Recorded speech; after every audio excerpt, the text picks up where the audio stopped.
గురు పూర్ణిమ అనేటువంటి ఈ పండుగ అన్ని పండుగల్లోకి శ్రేష్టమైన పండుగ.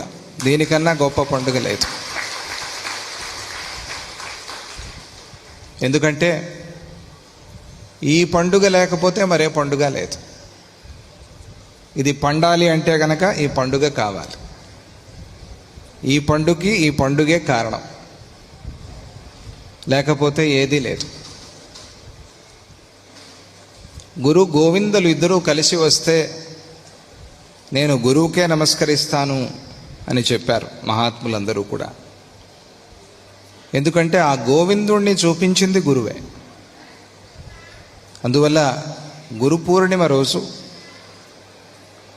మనకి చాలా చక్కటి దారి చూపెట్టిన గురువులందరూ కూడా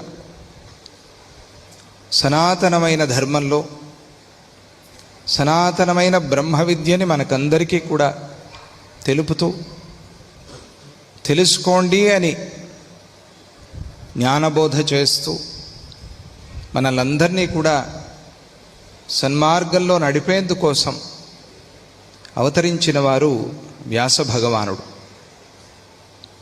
వారి అవతార దినోత్సవం కూడా ఈరోజు. అందువల్ల వ్యాస పూర్ణిమ అని కూడా పిలుస్తారు. పుట్టుక చావు లేదు వారికి, కానీ మనం ఒక గుర్తుగా ఈరోజు వారిని స్మరించుకుంటూ వ్యాస పూర్ణిమ, గురు పూర్ణిమ అని చెప్పి ఈరోజు గురు పరంపర పూజ, గురు అర్చన, గురు ఆరాధన చేసుకున్నాం.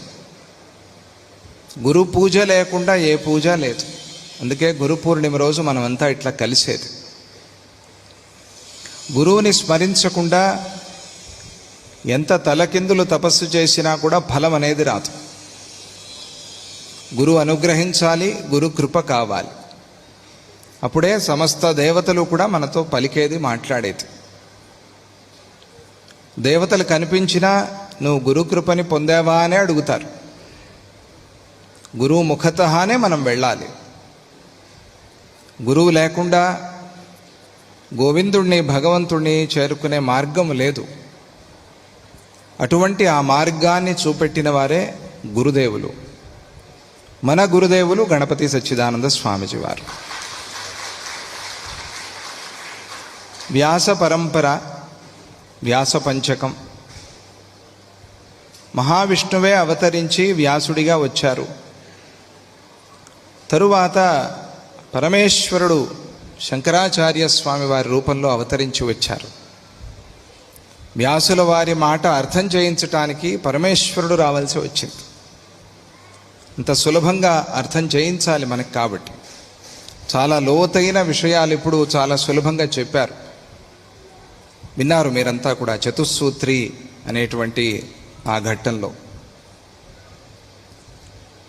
బ్రహ్మసూత్రాలు చాలా గొప్పగా మనకు అందించటమే కాకుండా ఎంతో వాంగ్మయం, వ్యాస వాంగ్మయం అనేది చాలా సముద్రం, అది పెద్ద సముద్రం.